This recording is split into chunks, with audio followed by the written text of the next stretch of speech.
दर्शक महानुभावहरू नमस्कार, तपाईहरुलाई हार्दिक स्वागत गर्न चाहन्छु हाम्रो च्यानल स्मार्ट खबरमा। आज मिति 2079 साल जेठ 2 गते सोमबार भएको छ। दर्शक महानुभाव, ईस्वी सम्मत 16 मे 2022 उभौली पर्व बुद्ध जयन्ती चण्डी पूर्णिमा र साथमा वैशाख शुक्ल पक्षको दिन आज रहेको छ। दर्शक महानुभाव, उभौली पर्व बुद्ध जयन्ती र चण्डी पूर्णिमाको तपाईहरुलाई धेरै धेरै शुभकामना। आउनुस् दर्शक महानुभाव, आजका मुख्य समाचार सँगै आज देशभर कहाँ कहाँ के भइरहेको छ र साथमा चुनावी अपडेटहरू पनि तपाईहरुमा लिइरहेका छौं। दर्शक महानुभाव, भिडियोलाई अन्तिमसम्म हेरिसक्दो शेयर गर्न भने नबिर्सिनुहोला। आउनुहोस् दर्शक महानुभाव, आजका मुख्य समाचार सुरु गरौं। काठमाडौँ महानगरपालिकाको मेयरमा स्वतन्त्र उम्मेदवारी दिएका बालेन शाहले 6486 मत ल्याएका छन्। उनका निकटतम प्रतिद्वन्दी एमालेका केशव स्थापितले भने 3413 मत पाएका छन्। यस्तै तेस्रो स्थानमा नेपाली कंग्रेसकी उम्मेद्वार सृजना सिंह रहेकी छन् र उनले 3009 मत पाएकी छन्। अहिलेसम्म सबैभन्दा अग्र स्थानमा बालेन शाह रहेका छन्। दर्शक महानुभाव, काठमाडौँ महानगरपालिकाका नेकपा एमालेका उम्मेद्वार केशव स्थापित भन्दा दोब्बर मतले बालेन शाह अगाडि रहेका छन्। उनले 3413 मत ल्याउँदा बालेन शाहले भने 6486 मत ल्याएका छन्। त्यसकारण बालेन शाहले जित्न सक्ने एकदमै धेरै सम्भावना पनि बढेको छ भने सामाजिक सञ्जालमा पनि बालेन शाहले जित्ने नै एकदमै धेरै चर्चा भइरहेको छ। दर्शक महानुभाव, बालेन शाहको भोट यानि कि मत गणना भइरहँदा सभागृह अगाडि बालेन शाहका समर्थकले खुसियाली मनाउँदै नाराबाजी पनि गर्दै आइरहेका छन्। राति पनि बालेन शाहका समर्थकहरू सभागृह नजिकै नै सुतेको समेत बताइएको छ भने दर्शक महानुभाव, उनीहरूले रातभरि खुसियाली मनाउँदै अथवा खुसी हुँदै अहिलेसम्म समेत बाहिर नाराबाजी गरिरहेका छन्। दर्शक महानुभाव, यस बारेमा तपाईहरुको धारणा के छ हामीलाई यो भिडियोको कमेन्ट बक्स मार्फत बताउन भनी नबिर्सिनुहोला। प्रधानमन्त्री शेरबहादुर देउवाले गौतम बुद्ध अन्तर्राष्ट्रिय विमानस्थल उद्घाटन गरेका छन्। देउवाले दोस्रो अन्तर्राष्ट्रिय विमानस्थलको उद्घाटनका क्रममा नेपालको उड्डयन क्षेत्र र आर्थिक क्षेत्रमा सकारात्मक प्रभाव पार्ने समेत बताएका छन् र साथमा हाल एउटा मात्र विमान कम्पनीलाई प्रधानमन्त्री शेरबहादुर देउवाले विदेशी वायुसेवा कम्पनीहरूलाई गौतम बुद्ध विमानस्थलमा नियमित उडान गर्न आह्वान गरेका छन्। उनले विमानस्थल निर्माणको सहयोगका लागि नियमित उडान गर्न आह्वान पनि गरेका छन् भने उनले विमानस्थल निर्माणका लागि सहयोग गर्ने प्रवृत्ति दात्री निकाय एडीबीलाई समेत धन्यवाद दिएका छन्। गौतम बुद्ध विमानस्थलमा पहिलो पटक जजिरा एयरबेजले अन्तर्राष्ट्रिय उडान गरेको छ भने जजिराले भैरवा कुवेत हप्ताको 3 उडान गर्ने भएको छ र साथमा जजिराले सोमबार बिहान 7:10 मा भैरवमा अवतरण समेत गरेको थियो। चर्चित गायिका समीक्षा अधिकारीले सबैको नजरमा राम्रो बन्न नसक्ने बताएकी छन्। आइतबार उनले सामाजिक सञ्जाल फेसबुकमा एक तस्बिर सार्वजनिक गर्दै लेखेकी छन्, हर कोहीको नजरमा राम्रो बन्न त सकिँदैन, बस आफ्नो नजरबाट चाहिँ कहिले गिर्न नपरोस् भन्दै उनले लेखेकी छन्। र साथमा गायिका अधिकारी विभिन्न व्यक्तिगत कारणले पछिल्लो समय आफ्नो क्षेत्रमा सक्रिय छैनन् र लामो समयदेखि उनी गायनबाट टाढिएकी छिन्।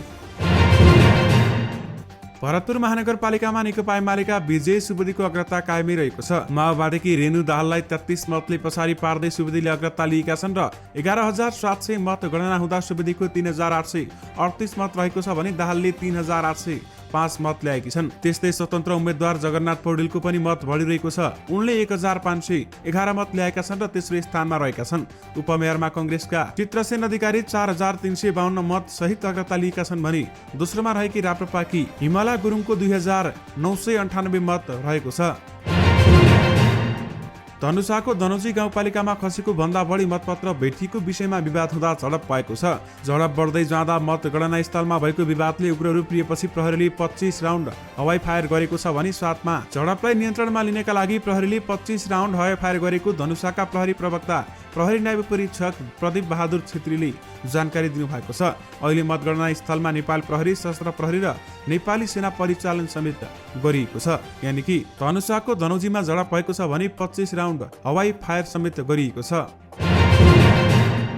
बुद्ध जयन्तीको अवसरमा भारतका प्रधानमन्त्री नरेन्द्र मोदी सोमबार पहिलो पटक लुम्बिनी भ्रमणमा आउन लागेका हुन्। उनी बिहान भारतको कुशीनगरबाट इन्डियन एयरफोर्सको हेलिकप्टर मार्फत लुम्बिनीमा अवतरण गर्ने कार्यक्रम तय भएको छ। यो भारतबाट प्रधानमन्त्री स्तरमा हुन लागेको पहिलो लुम्बिनी भ्रमण हो। मोदीको स्वागतका लागि प्रधानमन्त्री शेरबहादुर देउवा आइतबार नै लुम्बिनी पुगिसकेका छन् भने मोदी लुम्बिनीमा करिब 6 घण्टा बिताएर सोमबार भारत फर्किने भ्रमण तालिका रहेको छ। भ्रमणका क्रममा प्रधानमन्त्री स्तरमा तथा प्रधानमन्त्री मण्डल स्तर द्विपक्षीय भेटवार्ता र बुद्ध बिहारको शिलान्यास गर्ने लगायतका कार्यक्रमहरू तय भएका छन्। मोदी 10:40 लुम्बिनी क्षेत्रमा अवतरण गर्ने भनिएको छ। यानि कि दर्शक महानुभाव, तपाईहरूले यो समाचार हेर्दासम्म मोदी लुम्बिनीमा अवतरण गरिसकेका हुनेछन्। मोदीलाई परराष्ट्र मन्त्री डाक्टर नारायण खड्का, परराष्ट्र सचिव भरतराज पौडेल लगायत उच्च अधिकारीले लुम्बिनीमा स्वागत गर्नेछन् भन्दै बताएको छ भने त्यसपछि 11 बजी उनी महादेवी मन्दिर पुग्ने र देउबाले उनलाई त्यहाँ पनि पुनः स्वागत गर्ने तय गर्ने कार्यक्रम रहेको छ। त्यसपछि मोदीको सभा 12 बजे विश्रामका लागि पवन होटलमा केही बेरका लागि रहनेछन् भने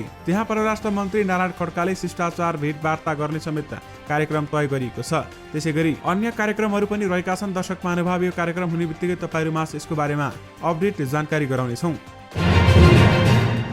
नेकपा एमालेका अध्यक्ष केपी शर्मा ओली मतदाता रहेको भक्तपुर स्थित सूर्य विनायक नगरपालिका 2 मा नेपाली कंग्रेसका उम्मेद्वार प्यानल सहित विजयी भएका छन्। वडा अध्यक्षमा नेपाली कंग्रेसका प्रदीप कार्कीको प्यानल नै विजयी भएको हो भने उनले एमालेका विश्वराज विष्टलाई पराजित गरेका हुन्।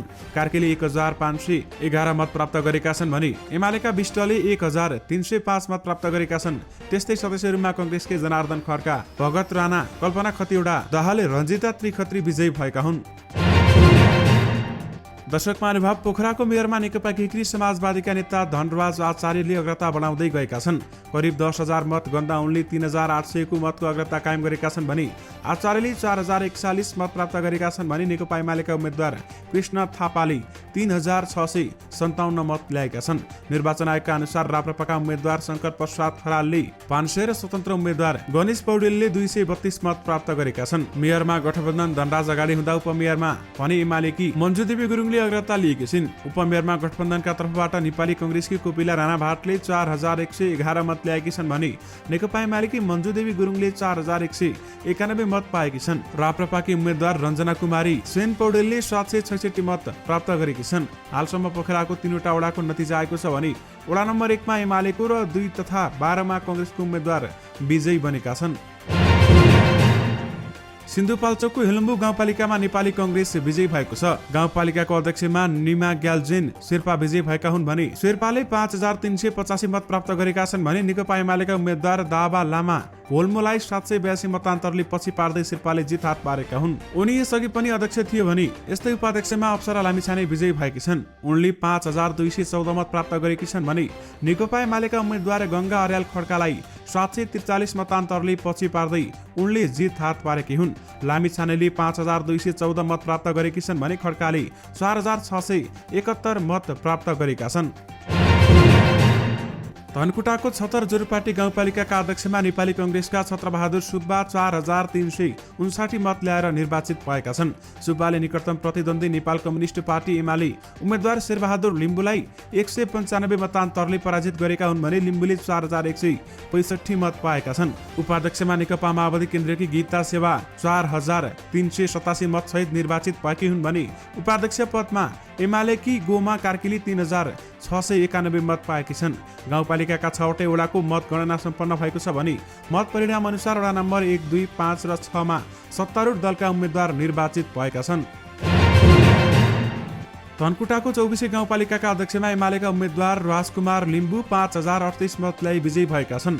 उनले निकटतम प्रतिद्वन्दी गठबन्धनका उम्मेद्वार नेपाल कम्युनिस्ट पार्टी माओवादी केन्द्रका दलबहादुर मगरलाई 1,057 मतान्तरले पराजित गरेका हुन् भने पराजित दलबहादुर मगरले 3,991 मत ल्याएका छन्। यस्तै उपाध्यक्षमा एमालेकी टङ्कमाया मगरले 4,983 मत पाएर विजयी भएकी छन् भने उनले गठबन्धनका जनता समाजवादीका दिवा चेम्जोङलाई 995 मतले पराजित गरेकी हुन् भने चेम्जोङले 3,988 मत पाएका छन्। गाउँपालिकाका 8वटै वडाको मत गणना सम्पन्न भएको छ भने मत परिणाम अनुसार वडा नम्बर 2, 3, 4, 5 र 8 मा एमालेका उम्मेद्वार निर्वाचित भएका छन्।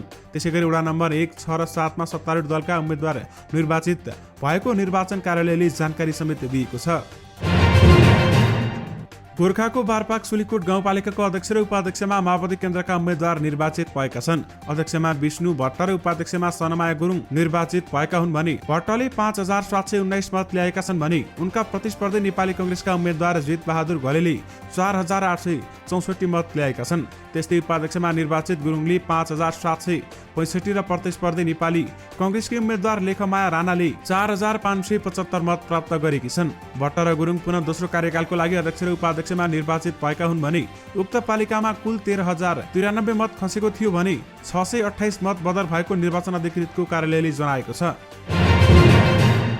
सल्यानको त्रिवेणी गाउँपालिकामा नेपाली कंग्रेस विजयी भएको छ। कंग्रेसका खिमबहादुर रावत 3369 मतका साथ विजयी भएका हुन् भने उनले एकीकृत समाजवादीका डिल्ली बहादुर केसीलाई पराजित गर्दै विजयी भएका छन्। केसीले 2017 मत पाएका थिए। त्रिवेणीमा भने एमाले तेस्रो स्थानमा रहेको छ। एमालेका अध्यक्ष उम्मेद्वार लोकेन्द्र सिंह खड्काले 1796 मत ल्याएका थिए। दार्चुलाको दुहु गाउँपालिकाको अध्यक्षमा नेकपा एमालेका उम्मेद्वार नरेन्द्र बहादुर बडाल निर्वाचित भएका छन्। उनले 2886 मत पाएका छन् भने उनका निकटतम प्रतिस्पर्धी नेपाली कंग्रेसका पुलेन्द्र बहादुर कार्कीले 2831 मत पाएका छन्। त्यसैगरी अध्यक्षमा नेपाली कंग्रेसकी शान्ति बम 2884 मत ल्याएर निर्वाचित भएकी छन् भने उनकी निकटतम प्रतिस्पर्धी एमालेकी तारा केशरी कुँवरले 2842 मत पाएकी छन्। गलकोट नगरपालिकाको मेयर र उपमेयरमा 5 दलीय गठबन्धनका उम्मेद्वारहरू विजयी भएका छन्। 5 दलीय गठबन्धनको तर्फबाट उम्मेद्वार बनेका नेपाली कंग्रेसका भरत शर्मा गैरी 5414 मत प्राप्त गरी प्रमुख पदमा निर्वाचित भएका छन्। यो उनको दोस्रो कार्यकाल हो भने उनका प्रतिद्वन्दी नेकपा एमालेका पूर्ण काउचाले 3519 मत र स्वतन्त्र उम्मेद्वार मन्जु शर्मा चालिसेले 3262 मत प्राप्त गरेका छन्।